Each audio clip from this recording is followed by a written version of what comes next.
And a bone window high resolution CT is highly sensitive with regards to the bony changes which we see in the internal auditory canal.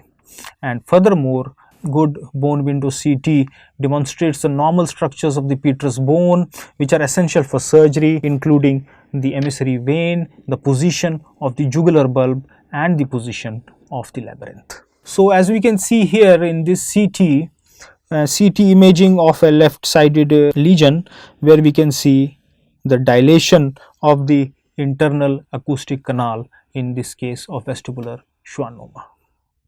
So obviously the gold standard for diagnosing the vestibular schwannomas is MRI. T1 weighted images usually show iso-intense to slightly hypo-intense lesions, and on T2 weighted images they are usually hyper-intense, and hence very intensely after the administration of IV contrast. The enhancement of patterns, however, may vary. In 50 to 60% cases there will be homogeneous enhancement, and 30 to 40% cases the enhancement may be heterogeneous. 5 to 15% of cases we may find cystic lesions. The main three differential diagnoses of patients, adults who are presenting with CP angle lesions, include vestibular schwannoma, meningiomas, and epidermoid tumors. So how to differentiate them on the basis of radiology? Yes, we can see that vestibular schwannomas are usually centered at the widened internal auditory canal, and obviously, as I showed in the previous CT scan, they do cause erosion or dilation of the internal auditory canal, which is seen in a significant number, 70 to 90% of the cases. And obviously they extend almost always into the internal auditory canal and form an acute angle to the posterior surface of the petrous bone. Calcifications and hyperostosis is rarely seen in cases of vestibular schwannomas. I can go back to the MRI here. As we can see, they always extend into the internal auditory canal. The enhancement is usually uniform with contrast, and they tend to form the angle between the petrous bone and the internal auditory canal, which they usually form is usually acute. So this has to be contrasted with other lesions, including the meningiomas. As we can see here, meningiomas usually do not form an acute angle but an obtuse angle with the underlying petrous bone, and they usually can show some calcifications as well, bony hyperostosis as well. They usually are not centered on the internal acoustic canal as vestibular schwannomas are. Epidermoid tumors, on the other hand, usually hypo-intense on T1 weighted images, and epidermoid tumors tend to usually creep into the cisternal surfaces, into the cisternal areas.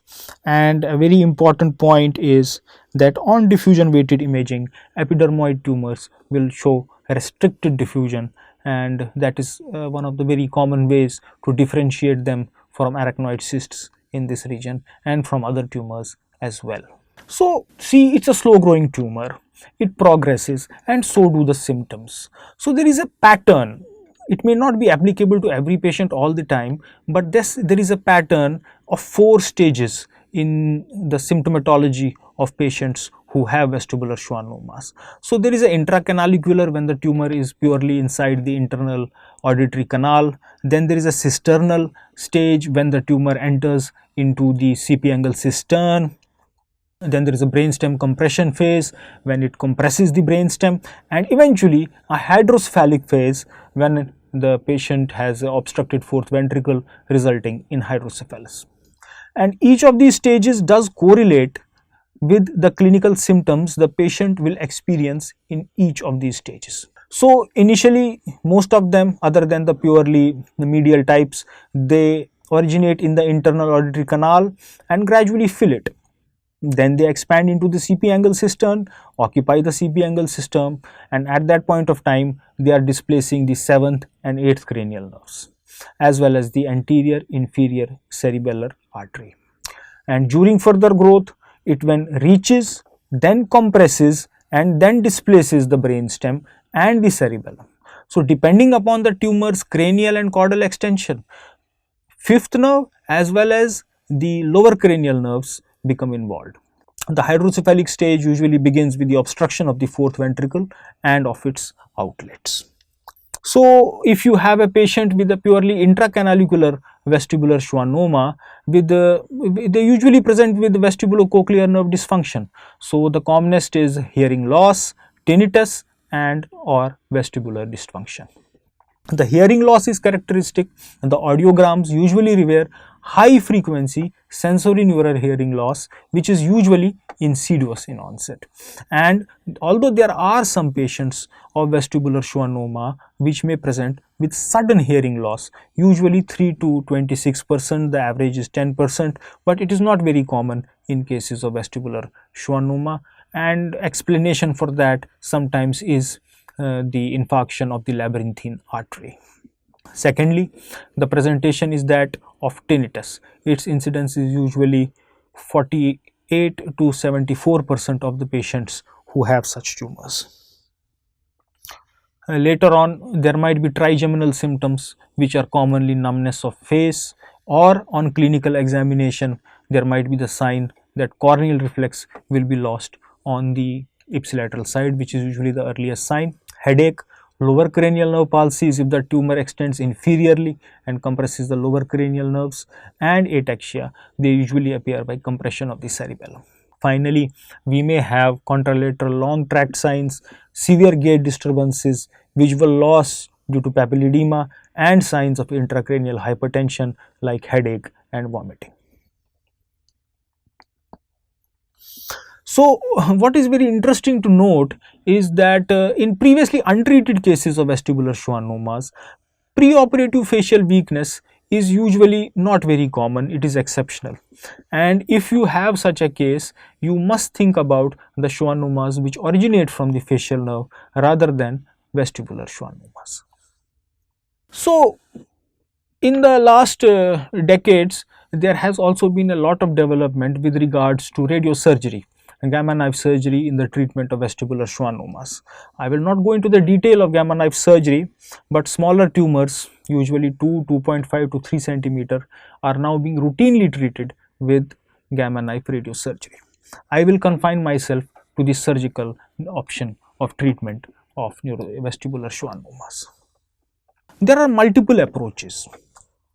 Traditionally, three very common approaches for the treatment, surgical treatment of vestibular schwannomas have been the middle fossa approach, the translabyrinthine approach, and the retromastoid or the retrosigmoid approach, which is most common in neurosurgeons. So, traditionally, the retrosigmoid approach is considered best suited to tumors which usually have a very large CP angle component and that do not reach the fundus of the internal auditory canal. And hearing preservation is a possible goal of surgery. In these cases, the retrosigmoid approach is considered best suited. Middle fossa approach is preferred for hearing preservation in a completely intracanalicular tumors, those within the lateral aspect of the internal auditory canal and less than 10 mm extension into the cerebellopontine angle. If the hearing is very poor, non-serviceable hearing and hearing preservation is very unlikely, we can also prefer the translabyrinthine approach, which is usually performed by ENT surgeons. So, what is non-serviceable hearing?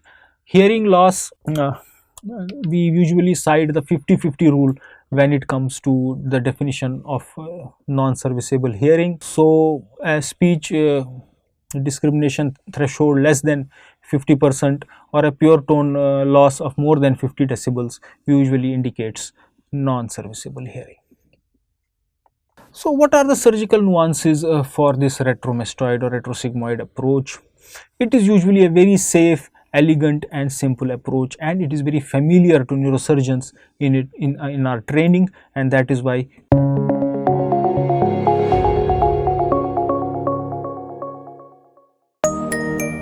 PrepClinic. Dream Beyond.